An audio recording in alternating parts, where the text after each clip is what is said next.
Welcome, students. Today we're diving into the fascinating world of generative phonology.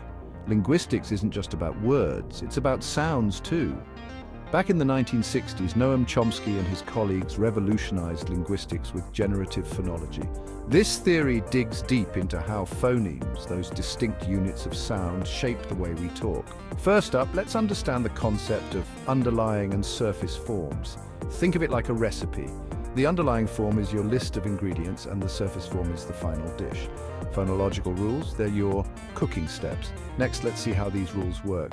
These rules don't just work randomly. They follow a specific order and adapt based on context and language quirks, predicting how sounds morph in different settings. Then there's feature geometry, a fancy way to say that sounds are organized like a family tree.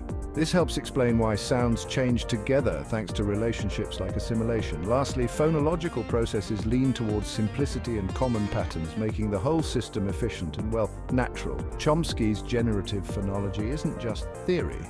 It's a tool that decodes the systematic nature of language sounds, influencing everything from language learning to historical linguistics. Cool, right? Now let's delve deeper into the intricacies of generative phonology. Imagine you're in a library surrounded by books on linguistics. Each book represents a different aspect of phonology.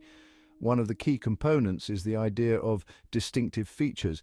These are the building blocks of phonemes, much like atoms are to molecules. Just as atoms combine to form molecules, distinctive features combine to form phonemes. These features include aspects like voicing, place of articulation, and manner of articulation.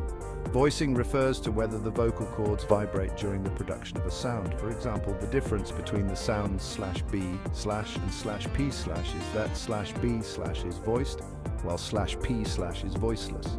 Place of articulation refers to where in the vocal tract the sound is produced. For instance, /t/ is produced by placing the tongue against the alveolar ridge, while /k/ is produced at the velum. Manner of articulation describes how the airflow is constricted during the production of a sound. For example, /s/ is a fricative, produced by forcing air through a narrow channel, while /t/ is a stop, produced by completely blocking and then releasing the airflow.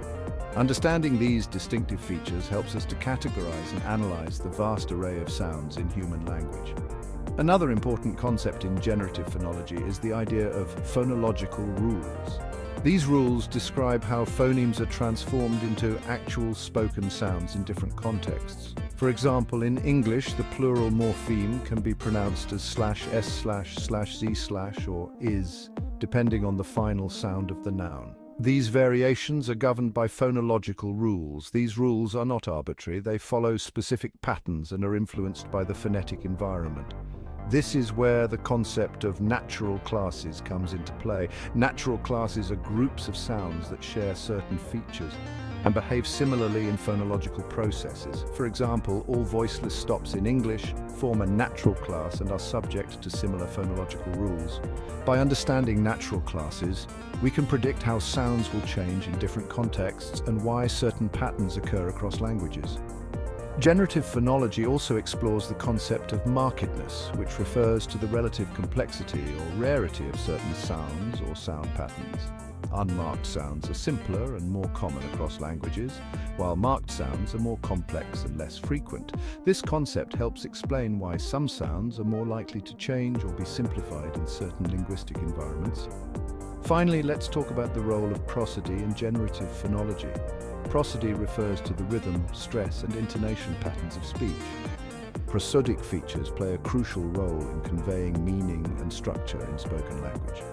For example, the placement of stress can change the meaning of a word, as in the difference between record, noun, and record, verb.